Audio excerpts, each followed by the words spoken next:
그러면 제가 이 질문 한번 드려보겠습니다. 어쨌든 올해까지 한국은행 통화정책국장을 역임하신 분으로서 또 이창용 총재와 함께 금리를 대대적으로 인상하신 분으로서 제가 한번 이 질문 드려보겠습니다. 좀 민감한 질문일지도 모르지만 혹시나 질문 드려보겠습니다. 한국은행이 정치를 하고 있다. 한국은행이 좀 정치적이다. 라는 기사들을 좀 요즘 봤어요. 그러니까 어쩌면 구체적인 예를 들어보시죠. 그러니까 그래서 정치적인 이유에 대해서. 예, 그걸 한번 예를 들어보긴 하겠습니다만, 그러니까 그게 어쩌면 지금 부원장님의 말씀을 바탕으로 해석을 해보면 어쩌면 이 정부가 정치적이니까 한국은행이 어쩔 수 없이 정치적으로 비춰질 수도 있겠다. 그러면 안 되는데. 라는 생각도 드는 겁니다. 예. 예를 들면 한국은행이 정치를 하고 있다라는 얘기는 예를 들면 그러니까 물가 안정이나 경기 안정을 목표로 좀 해야 되는데 조금 부동산을 신경을 쓰고 있다든가 또 예를 들어서 한국은행의 본연의 목적이 더 책무가 이쪽에 더 있는데 예를 들어서 구조적인 문제를 더 지적을 한다든가 이런 것들은 물론 다 중요하지만 조금 더 재정 당국의 역할인데 그 부분을 계속 지적을 하는 것들. 본연의 역할을 뛰어넘는 좀 울타리를 넘으면서 그렇죠. 소위 좀 오지랖 넘게 하고 있다. 그런 일종의 정치를 하고 있는 거 아니냐라는 이런 기사들이 있었어요. 그러니까 이런 것들은 어쩌면 이게 국장님, 부원장님의 해석은 이 정부가 정치를 자꾸 이렇게 왔다 갔다 하니까 한국은행이 정치를 하는 것처럼 비춰질 수도 있겠다라는 해석인지. 그렇게 하실 수도 생각하실 수도 있겠네요. 그렇죠. 그런 생각도 좀 막 저는 정치적인 내지는 정무적인 판단이라고 할 때 중앙은행의 가장 정무적인 판단을 안 하는 게 가장 정무적이라고 해요. 무슨 말씀이냐면은 정치적인 눈치를 안 봐야 돼요. 중앙은행은 그렇게 눈치를 보지 말라고 정부로부터 떼어나서 독립적으로 둔 거예요. 임기도 보장하고. 그러니까 정치적으로 비춰지거나 정무적으로 판단한다 그러면은 그거는 중앙은행이 제 역할을 못 한다고 저는 봐요. 못한다고 봅니다. 그리고 부동산에 신경을 쓴다고 하는데 그 한국은행 옥소독스하게 통화 정책은 지금 글로벌 금융위기 이전까지는 물가와 경기에만 보는 게 맞아요. 맞는데 글로벌 금융위기를 거치면서 금융 안정을 같이 볼 수밖에 없고 그렇기 때문에 금융 안정에 대해서 전 세계적으로 브루킹스 연구소에서도 제안이 나왔듯이 글로벌 위기를 거치면서 모든 중앙은행이 금융 안정을 자기의 책무 중에 하나로 삼아요. 대표적인 게 여러 가지 형태가 있지만은 영국 같은 경우는 영란은행 같은 경우는 우리나라 같은 금통위가 있으면은 금융안정위원회를 또 있어요. 두 위원회가 있고 두 위에 둘 다 추장이 영란은행 총재예요. 중앙은행이 금융안정 역할을 별도로 해요. 직접. 그런데 스웨덴 릭스뱅크 같은 경우는 중앙은행은 통화정책만 하고 금융안정에 관한 정책은 정부의 권한으로 아예 못을 박아놔요. 대신 이 두 가지 역할에 대해서 조화롭게 하기 위해서 금융안정위원회라는 걸 별도의 협의구를 법적으로 만들어놔요. 그 정도로 금융안정에 대해서는 중앙은행이 신경을 써야 된다는 게 컨센서스고 그래서 그 이후에 하는 법을 개정하면서 금융안정이라는 걸 목적 정해 둔 거예요. 이 금융안정이라는 거는 그 부동산 문제랑 뛸래야 뛸 수가 없는 파트입니다. 그렇기 때문에 부동산 문제나 금융안정을 얘기하는 거는 물가 안정을 얘기하는 경기 안정을 얘기하는 것만큼의 본연의 업무라고 할 수 있다고 저는 이제 대변을 하고 싶고요. 그 다음에 구조적인 문제에 대해서는 많이 얘기를 지금 이창용 총재가 많이 하시는데 이창용 총재뿐만 아니라 그 이전에 그 이주열 총재님도 계속 그런 말씀을 하셨어요. 다만 이제 그거는 구조적인 문제, 경제 구조 개혁의 문제에 대해서는 이게 문제가 있으니까 해결을 해야 된다라고 얘기만 했는데 이번 총재님의 다른 거는 이번 총재님은 구체적인 이제 해결 방안까지 막 얘기를 하시는 거죠. 그죠? 그게 어떤 때는 뭐 농축산물 관련해 가지고 수입을 해야 된다. 사과. 아니면은 뭐 그 학군 교육제도 문제까지도 그렇고 저는 장단점이 있다고 보는데 네. 저는 원래 옥소독스한 중앙은행 센트럴 뱅커로 커와서 그런지 몰라도 일단 본연의 역할을 충실히 하고 예. 플러스 그 부분에 대해서 의견을 제시를 하면은 좀 더 비난의 화살을 덜 받을 수 있지 않을까 생각이 드는데 하지만 뭐 이창용 총재를 굳이 대변하자면 저는 이창용 총재가 인사청문회 때부터 정책팀장을 하면서 쭉 봐왔던 사람이기 때문에 2년 넘게 이분은 시야 자체가 굉장히 넓어요. 더군다나 IMF에서 아태국장을 하셔서 더 그런 것 같아요. 통화 정책만 보는 게 아니라 아시아 태평양 지역 각국의 재정 정책과 여타 정책을 같이 다 보니까 네. 그렇기 때문에 그 어떻게 보면은 처음에 오자마자 신년사 저기 뭐라 취임사 할 때 요청한 게 그거였거든요. 울타리를 뛰어넘자. 세 가지 울타리를 뛰어넘자. 그러니까 자기의 바운더리를 넘어서자. 그러면서 다른 정책까지도 같이 할 수 있는 뭐 통합적 정책 체계 이걸 IMF도 주장을 했는데 그걸 실현해 보고 싶다. 네. 그런 취지로 이런 걸 하는 건 아닐까. 근데 이 정치적이라고 하면은 좀 뭐지만 중앙은행이 자기 스스로의 어떤 목소리를 내고 어떻게 좀 스포트라이트를 받고 싶어 하는데 그걸 갖고 정무적이가 정치적이라 그러면은 뭐 얘기를 그 표현은 일정 정도 맞는데 그렇게 되려면 아까 말씀드렸듯이 좀 더 자기 본연의 업무에 대해서 더 하면서 100% 하면서 플러스로 예. 이걸 더하면은 그런 비난을 더 받지 않을까. 오히려 정무적으로 판단하면은 저런 게 아닐까요? 본연의 역할을 잘 하지 못하는 예를 보면은 파월 의장 같은데요. 왜냐하면은 0.5% B컷을 했잖아요. 네네. B컷을 했을 때 그때 논의를 보세요. 아 노동시장이 이전 지표가 이렇게 우리가 판단하기 전에 그 이전에 스테이했을 때 안 좋은 게 미리 알았더라면은 그때 인하를 할 건데 안 해가지고 이번에 모아서 B컷을 하는 거고 이게 뭐 리캘리브레이션이다. 네, 네. 경제는 세상에 금리를 첫 인하 사이클을 인하를 하는데 금융위기가 터진 것도 아니에요. 네. 신용 정책도 없어. 그리고 경제 침체는 본인 입으로 그때 아니라 그랬어요. 아니라고 했어요. 그런데 B컷을 하는 게 어떻게 납득이 가냐고요. 납득이 그러면 저는 그렇게 해석을 했어요. 아 이제 물가가 좀 잡히기 시작하니까 인플레이션 파이터가 아니라 과거에 해왔던 연준의 방식, 연준 푸시라 그러죠. 금융시장을 계속 부스팅하면서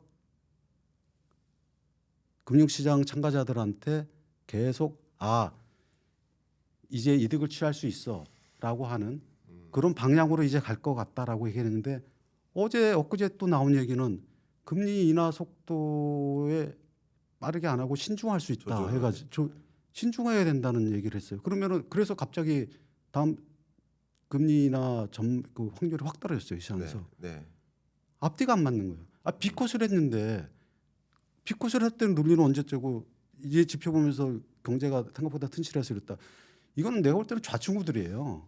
일관성이 없어요. 그럼 지표에 디펜던트 한다 그러면은 그런 불확실성에 숨는 거랑 똑같아요. 네. 아 지표 이렇게 나오면은 B컷 했다가 이렇게 나오면은 또 지연했다가 오히려 그렇게 하는 게 어떻게 보면 정무적인 판단일 수 있거든요. B컷을 해야지 내가 그때는 대선 전이니까 민주당에 유리하게 작용하지 않느냐라고 이제 시장에서 의구심을 그때 가졌었거든요. 그러면 지금 와서 이렇게 하는 것도 뭐냐? 오히려 정책의 일관성이 없고 신뢰를 잃으면서 하는 게 오히려 정무적인 판단이 나름 이 연준이 더 심하다고 보지. 저는 지금 한국은행에 오면서 구조적인 문제에 대해서 발을 담그는 거 이 부분은 정무적이나 아니면 정치적이라기보다는 뭐라 그럴까요? 좀 오지랖 넘는. 그걸 정무적이나 정치적이라 표현한다면은 그걸 그렇게 지칭을 한다면 그 저는 뭐 그 찬성을 합니다. 그 표현에 대해서는 하지만 좋습니다. 그런 좀 차이가 있다. 예. 저는 그 부원장님이 네. 그 한국은행을 대변하는 것처럼 보이지 않습니다. 아 그렇습니까? 네, 전혀 그렇게 안 보이고요. 예를 들어서 이게 아까도 처음 그 대질문이 저는 이제 금리를 중력이라고 생각하는 것처럼 금리라는 것이 정말 여기 지나다니는 먼지에도 영향을 미친다고 보거든요. 맞습니다. 네, 그러니까 당연히 금리 결정에 있어서 물가 안정화의 흐름, 지금 물가 상승률이 1.6, 1.3%까지 기록했는데 소위 농림부에서 관리하고 있는 채소 물가, 과일 물가는 50% 오르고 있으니까 농림부한테 코멘트를 해야죠. 제일 중요한 거는 우리가 물가를 보는데 결국은 중앙은행의 목표는 기대 인플레이션이거든요. 네, 왜냐하면 우리가 물가를 했을 때 1.5%가 중요한 게 아니라 그러면은 사람들이 생각하는 1년 후에 기대 인플레이션은 얼마인가? 중앙은행의 궁극적인 목표는 저는 그거라고 봐요. 왜냐하면은 우리가 금리를 조정을 해서 물가가 이렇게 갈 겁니다, 갑니다라고 했을 때 결국은 경제 주체들의 행동을 바꾸는 게 그렇죠, 그렇죠. 중앙은행의 목적이죠. 네. 그 행동을 가장 크게 좌지우지하는 게 일반인들이 생각하는 인플레이션에 대한 기대예요. 그렇습니다. 그 기대를 낮추려면은 당장의 물가가 1.5, 1%대로 갔다고 해서 중요한 게 아니라 이전에 많은 높았던 물가 상승률이 일반인이 생각할 게끔 2% 목표 수준에 앵커링 되는가 이 과정이 필요하거든요. 네. 이 과정이 어느 정도 돼야지 물가가 앵커링 됐다라고 표현할 수 있을 것 같아요. 그래서 물가가 일시적으로 전년 동기 대비 1% 낮아졌다 하더라도 여전히 우리가 고물가를 겪어온 과정에서 아직 헤어나지 못했기 때문에 그렇죠. 기대 인플레이션이 높고 그렇죠. 그 때문에 이걸 안정화를 위해서는 아직도 해야 될 길이 많다. 그렇죠. 저는 뭐 그렇게 생각합니다. 그렇습니다. 너무 좋은 말씀 주셨고요. 그래서 이제 주셨던 그 의견에 대한 저의 피드백이 어쩌면 저는 워낙 지금의 시대가 뭐 소위 이제 산업계에선 융합의 시대, 네. 그리고 탈경계화의 시대, 그리고 뭐 한국은행 총재께서 뭐 그 기관의 수장이고 통화정책의 수장이지만 또 동시에 전문가시잖아요. 그러니까 당연히 통화정책에 대한 그 방향성도 잡지만 다른 여러 정책적인 자기 목소리를 저도 제 목소리 내고 여러분도 여러분 목소리 내고 농림부의 의사결정에 대한 정책적 목소리도 내고 저마다 다 우리 목소리 내야 되는 거예요. 맞아요. 교육 정책에 대한 목소리. 그러니까 이게 다 금리 결정이든 통화 정책에 대한 결정이든 이 교육 정책의 어떤 여러 가지 문제 때문에 통화 정책을 독립적으로 수행할 수 없는 이런 한계점들이 다 있는 거잖아요. 농림부의 의사결정이 제대로 안 이루어지니까 계속 그 얘기 나눈 거잖아요. 앞에서. 그러니까 그런 얘기를 할 수도 있는 것이 아닌가. 그게 오히려 정치적이지 않지 않는 것인가. 정치적이지 않기 때문에 그런 말을 할 수 있는 것이 아닌가. 뭐 그런 생각도 저는 해보고요. 네. 그리고 파월 말씀도 주셨는데 그 말씀에 대한 코멘트를 또 드린다면 파월이야말로 진짜 저는 너무 실망했거든요. 9월에 이제 왜냐하면 그동안 어쨌든 물가상 PC 근원 물가 상승률 기준으로 2.34%라는 정확한 가이드라인을 제시했고, 근데 지금 PC 근원 물가 상승률이 2.7%입니다. 아직도. 근데 비컷으로 내렸다는 것은 정말 이거는 정치적이다라고밖에 해석을 우리가 실수가 한 번, 두 번이면은 그래도 그 용인을 하거든요. 네. 근데 한두 번이 아니잖아요. 지금 첫째, 인플레이션이 코로나 때 그렇게 심하게 됐을 때 일시적이라고 했던 잘못. 네. 그죠? 숙제를 늦게 하니까는 나중에 자이언트 스텝을 할 수밖에 없잖아요. 그 얼마나 많은 시장에 큰 충격을 줬습니까? 실리콘밸리 사태, 뱅크가 파산하는 그런 그 뿐만 아니라 전 세계가 이 고환율 때문에 몸살을 앓는 그런 걸 했죠. 급격하게 올려버리니까 더 그렇죠. 네. 그 실수. 두 번째, 작년 말에 뭐라고 그랬습니까? 금리 인할 준비가 돼 있다고 12월에 네. 얘기를 해가지고 1월에 돼서 모든 시장 참가자들이 올해 금리를 6번에서 8번 인하를 한다는 기대를 심어줬어요. 그 실수. 과도한 기대를 줬죠. 과도한 기대를 예. 줬죠. 그다음에 이 비컷에 대한 잘 납득하기 힘든. 그리고 비컷 한지 얼마 됐다. 그러면 쭉 유지를 하든가. 이번에 다시 또 신중하게 해야 된다. 이게 왔다 갔다 4번 정도 이상의 실수가 겹치면은 사람이 신뢰에 대해서 좀 의구심을 가지게 되죠. 좋습니다. 자, 이렇게 여러 가지 벌써 1시간 다 돼갑니다. 그렇습니까? 예, 벌써 다 돼가는데 한국은행은 정치를 하는가? 오히려 한국은행은 정치적인 게 아니라 정말 이 본연의 책무를 다하면서 적절한 금리 결정을 하는데 오히려 이 정부 사이드가 일관된 정책을 못하다 보니까 오히려 그런 부분들에 대한 고민까지도 담아내는 게 아닌가 하는 생각도 네. 들었고요. 이제 마지막 그 대질문이 있습니다. 네. 어쨌든 10월 11일이었죠. 4년 5개월 만에 첫 번째 금리 인하가 있었죠. 그렇죠. 그러니까 20년 5월에 마지막 금리 인하가 있었다면 그리고 4년 5개월 만에 네. 첫 번째 금리 인하. 그러니까 피벗 기준으로는 이제 통화정책국장으로 계실 때 금리 인상을 했었던 예. 22년 8월인가요? 그 지점으로부터는 이제 약 38개월 만에 그렇죠. 피벗, 그죠? 이게 기사가 완전 다 잘못 나갔습니다. 아십니까? 어떻게 저 나왔어요? 되게 지적했습니다. 어떻게 너무 제가 이게 기사를 잘못 내도 이렇게 기사를 잘못 내나. 그러니까 4년 5개월 만에 금리 인하죠. 예. 왜냐하면 마지막 금리 인하가 2020년 5월이었으니까 금리 인하는 정확히 4년 5개월 만에 금리 인하가 맞아. 이건 지금 산수예요. 예. 예.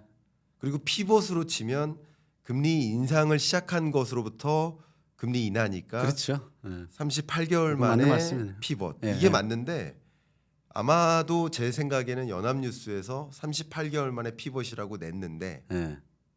그걸 기사를 복사하는 과정에서 38개월 38개월 만에 인하로 금리 인하라고 내버린 거예요. 근데 정말요 그건 아니죠. 수천 개의 기사가 38개월 만에 금리 인하라고 나가 있습니다. 한번 거짓말인지 한번 보세요. 자, 이 부분 이미 지적했었어요. 예. 좋은 지적이십니다. 아니 이렇게 팩트는 맞아야죠. 기사가. 이런 기본적인 팩트 실수를 하면 안 된다. 그럼요. 팩트는 맞아야죠. 근데 어쨌든요, 저는 이런 거 싫어하거든요. 근데 어쨌든요, 38개월 만에 피벗을 단행했는데 그리고 이제 두 번째 금리 인하가 언제인가? 이게 왜 관심이냐면 어쨌든 기준금리 통상적으로 기준금리 인하를 앞두고 시중금리는 먼저 떨어지는 경향이 있잖아요. 예, 선반영을 하죠. 선반영에서 시장에서. 먼저 떨어지다가 그리고 통상 기준금리 인하 시점 혹은 인하 앞에서 먼저 시중금리가 올라가요. 살짝 올라갔다가 올라가다가. 추가 인하 기대가 있으면 더 그렇죠. 내려가지만 추가 금리 인하가 있을 때. 없으면은 다시 반등을 그래서 하게 아마도 이제 금리 인하를 기다리시는 분과 아니신 분이 갈리겠지만 네. 인하를 기다리시는 분 입장에서는 추가 금리 인하 시점이 굉장히 중요한 거죠. 네. 예, 그래서 여쭤보겠습니다. 11월 28일 네. 우리나라의 마지막 올해 우리나라 올해의 마지막 통화 정책 방향 결정 회의. 금리 인하가 있을 거로 생각하시는지 없을 거로 생각하는지 굉장히 어렵지만 그냥 글쎄요. 의견을 고견을 아니 저는 여쭙겠습니다. 더 쉽게 얘기할 수 있어요. 이제 그 현직을 떠났기 때문에. 네네 예, 더 쉽게 한번 말씀 부탁드립니다. 지금까지 나온 시그널이나 경제 여건으로 보면은 이번에는 좀 쉴 것 같아요. 이번엔 쉴 것 같다. 이번에 예. 쉬고 한번 쉬고 징검다리처럼 내년에 돼서 한번 인하가 있지 않을까. 그 이유가 첫 번째, 연속으로 미국처럼 금리를 인하하기에는 우리가 올려놨던 금리 수준이 그렇게 높질 않아요. 네. 그렇기 때문에 추가로 인하할 수 있는 여력이 적어요. 네. 지금 또 계속해서 연속 인하한다면 내년 되면은 계속 또 인하하라는 압력이 있을 거고 여론이 있을 거고 시장의 기대가 있을 거기 때문에 그러면은 그 실제로 인하할 수 있는 중립금리 수준보다 나중에는 밑으로 갈 수도 있어요. 내년 그렇죠. 상반기 지나면 예. 그거는 좀 다른 부분이 다 과열이 되기 때문에 그런 면에서 한번 쉴 수가 있다. 네. 또 하나는 아까 처음에 그 말씀하신 대로 환율 문제를 안 볼 수가 없다. 그렇죠. 환율 문제가 금리 격차에 가지고 더 벌어지는 게 외부에서 그런 기대를 가지게 된다 그러면은 자금 유출이 뭐 채권 자금은 지금 들어오고 있지만 여타 다른 자금들이 환율 문제에 의해 가지고 나가는 문제가 있을 수 있고 그 비난이 오로지 한국은행에 갈 수가 있던 문제가 있다. 네. 그 두 가지 문제. 그러고 나서 지금 또 하나가 계속 얘기했던 게 금융안정 측면에서 가계부채 집값 문제인데 지금 상승세가 좀 둔화되고는 있지만 그게 추세적으로 확인되기 전까지는 좀 더 지켜봐야 될 파트가 있거든요. 네. 그런 걸 또 이유로 들지 않을까. 네. 왜냐하면 부동산 불패 심리가 죽지 않고 살아 있으면은 그 부분에 대한 문제. 그렇기 때문에 이런 세 가지 측면에서는 이번에는 좀 쉬어가려고 하면서 좀 더 지켜보자. 그런 의견이 금통위원들 분 중에 좀 다수가 아닐까. 뭐 총재님도 제가 뭐 퇴직하고 통화해본 적은 없지만 네. 그럼 아니 지금까지 커뮤니케이션 하고 방침으로 나온 멘트하고 그다음에 경제 지표 상황으로 볼 때 네. 저는 뭐 그렇게 예상을 합니다. 좋습니다. 그러면은 여기서 제가 뭐 마지막으로 저도 이제 피드백이나 제 네. 의견도 좀 벗삼아서 좀 드리고 그리고 이제 마무리를 할까 하는데요. 저도 뭐 상당 부분 동의합니다. 근데 저는 지금 이 올해 마지막 금통위는 거의 반반 수준이다라고까지 생각을 해요. 네. 지금 거의 이제 반반이다. 근데 왜 그렇게 생각하냐면 이제 뭐 고려할 요인들이 참 많지만 첫 번째 이제 물가 상승률만 고려하면 거의 실기한 수준 아닌가. 1.6, 1.3%까지 떨어졌다면 그렇죠. 이거는 지금 버스 떠났다. 2%를 너무 밑돌아서 이건 좀 미스했다라고 판단이 내려지고. 근데 가장 중요한 책무니까요. 그리고 이 물가 상승률이 많이 떨어진 이 상황, 1.3%까지 떨어진 이 상황은 다른 요인이 아니라 내수 부진에 따른 요인, 수요 부진에 따른 요인이거든요. 그러니까 사실 금리 인하가 필요하다라고 판단하고 있다라고 생각을 예. 저는 합니다. 예. 첫 번째. 그리고 역시 방금 말씀드렸던 두 번째 요인, 내수 부진이 너무 심각하다. 예. 물론 금리 인하가 내수 부진의 만병통치약은 아니지만 한국은행으로서 할 수 있는 일은 금리 인하밖에 없는 거니까. 내수 부진에 대해서 한국은행이 할 일이 뭐냐 그러면은 금리 인하죠. 뭐. 그렇죠. 예. 저리의 자금을 공급할 수 있게끔 만드는. 그렇죠. 그러니까 기업들의 신규 투자를 증진할 수 있도록 하는. 근데 이게 또 재밌게도 맞물린 게 미국 대선 결과가 나왔으니 금리 인하 환경까지 나오면 대선이라는 불확실성이 해소되니 동시에 이 방향으로 신사업 해야 되겠구나라는 방향성을 줄 수는 있다라고 판단할 수 있거든요. 전 기업들의 마음을 보면은 그렇습니다. 어쨌든 그 두 가지. 네. 이제 역시 금리 결정에 있어서 가계부채와 부동산 이제 같은 방향인데 그래도 스트레스 DSR 2단계 적용과 뭐 부동산 정책들의 영향으로 그래도 지금 상당 부분 상승세가 둔화됐고 가계부채 증가세가 그래도 상당 부분 둔화된 상황이니 지금 금리 인하 안 하면 이 부분을 많이 놓치는 거 아닌가 하는 생각이 있습니다. 그러니까 지금 하나 남은 게 오직 환율이다라고 네. 저는 판단을 해요. 네. 근데 이 환율을 그냥 뉴노멀로 갈 것인가 아닌가인데 근데 결국 저는 판단을 28일 즈음에 이 1,400원이나 1,350원 이 정도에서 맴돈다. 네. 그러면 어렵다고 보고요. 네. 근데 만약에 1,300원 정도까지만 내려간다. 네. 그러면 정말 조심스럽게 거기다가 예. 금리 인하를 해야 되는 이유 중에 또 하나 더 붙이시면 좋을 것 같아요. 어떨까요? 재정 정책이 과감하게 앞으로 내수 회복을 위해서 될 것 같지가 않다. 그러니까는 통화 정책으로 더 해야 세수 된다. 결손 등등 때문에요. 예. 그렇네요. 재정 정책의 세수 결손과 그 문제 때문에 재정 정책을 경기 부양적으로 운영하기도 더 어려운 상황이라서 정말 진짜 지금 예, 교수님 말씀하신 이유에 대해서는 뭐 충분히 납득이 갑니다. 네. 그리고 제가 그 이전에 그 위에도 고려할 사항이 많다는 것도 또 다른 맞아요. 의견이고요. 맞아요. 그거는 어떻게 보면은 정말 정책하는 사람들의 판단의 몫인 것 같아요. 맞아요. 뭐가 더 중요한가? 그렇기 때문에 한 사람의 판단에 의존하지 말고 총합된 의견을 모으라고 해서 위원회 조직이 있는 거예요. 금통위 그렇죠. 7명의 7인의 현자라 그러죠. 네. 그 현명하게 잘 판단을 하실 걸로 믿고 또 밑에서도 그렇게끔 서포트를 잘 해야죠. 맞습니다. 예. 기대해 봅니다. 어떤 결과가 나올지. 정말요. 정말 저는 개인적으로 이제 24년 끝자락을 향해 가고 있고 2025년 경제는 특히 이 트럼프가 막 소용돌이를 만들고 있잖아요. 그렇죠. 그러니까 우리 한국이라는 이 배가 이 소용돌이를 향해 가고 있어요. 그 말씀 잘하시는데 제가 좀 한 말씀 드려야 될까요? 네. 배가 지금 엄청난 삼각파도를 만나고 있어요. 네. 근데 배가 아니라 어떻게 보면은 뭐 난파선을 비유하든지 아니면은 그 파도 속에 있는 헤엄치는 사람이라고 생각을 해보십시다. 저는 20년, 30년, 20년 가까이 정책 파트에 있으면서 어떤 생각이 많이 들었냐면은 대한민국이 바다 위에 떠 있어요. 근데 목적지는 저기 섬이나 육지에 목표가 있어요. 절로 가야 돼요. 근데 파도가 많이 있어요. 그런데 지금까지의 우리의 대한민국의 노력은 뭐였냐면은 앞에다 친 파도를 넘기 위해서 모든 노력을 다 쏟아요. 저기 가는 목적지가 저기 섬인데 육지로 갈 생각을 섬으로 갈 생각을 안 하고 그것만 열심히 해요. 그러다 보면은 육지에서 점점 멀어져요. 근데 누구는 또 이런 얘기를 합니다. 육지 가는 게 지금 당장 뭐가 중요하냐? 당장 파도를 못 놓고 헤쳐나가지 못하면은 익사를 하는데 그 얘기도 틀린 얘기가 아니에요. 다시 얘기하면 경제 철학의 문제인데요. 경제 정책에 케인즈가 인도 롱로 위올 다이라 그랬잖아요. 장기적으로 우리 다 죽으니까 당장 앞에 헤쳐나가는 게 필요해. 근데 또 다른 파트는 이렇게 얘기해요. 아니 당장 장기적으로는 우리가 다 죽지. 단기적으로 하는 게 필요하지. 그런데 장기적으로는 우리 후손들이 살아나갈 파트를 우리가 지금 하는 게 만들고 있는 거야. 거의 같은 비유거든요.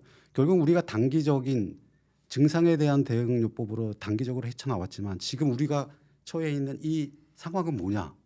가계부채 누중의 폭증에다가 수도권 집중에다가 그 결과로서 출산율이 0.7 이하로 내려가면서 결국은 집단 자멸의 길로 가고 있는 게 과연 이게 그동안 잘 헤쳐나온 길이냐? 아니면은 구조 개혁을 해야 된다 그러면서 저 방향으로 지금 당장에 그 헤쳐나가는 파도에 어려움은 있겠으나 반대 방향일 수도 있겠지만 궁극적으로는 섬으로 가는 그 방향을 우리가 너무 놓친 건 아닌가.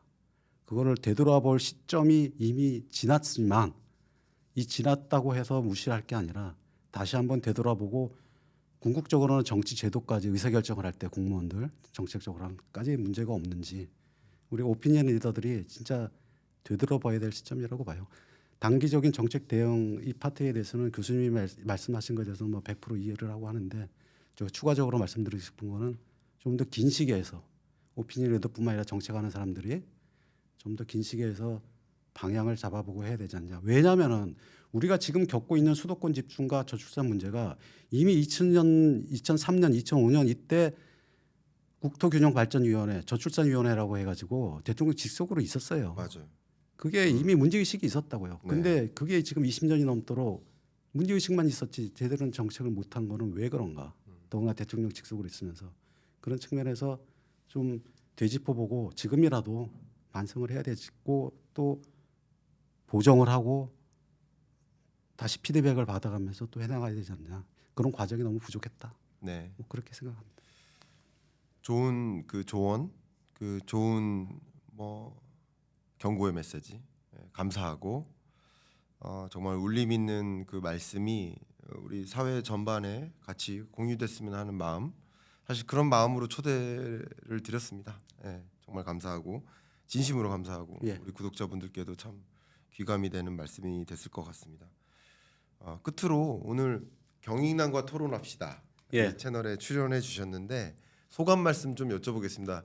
이 토론 어떠셨는지. 제가 뭐 보잘것없지만 저는 너무 즐거웠고요. 제가 말을 너무 많이 한 것 같아요. 아닙니다. 교수님이 이제 유튜브에서 가끔 뵀었는데 항상 인상도 좋으시고 말씀도 잘하시고 그런데 저야 뭐 그냥 어떻게 보면 정책만 주로 평생을 30년 넘게 정책만 해온 사람이어가지고 어떻게 보면 이런 얘기는 제가 지금 드린 말씀은 어떻게 보면 한국은행 내에서 다니면서 후배들이나 술자리나 아니면 이런 데서 우리나라가 이래야 되는 거 아니냐라는 아쉬움에 가득 찼던 그런 얘기거든요. 그런데 이렇게 말씀을 하실 기회를 주신 거에 대해서 저희 뭐 감사드려야죠.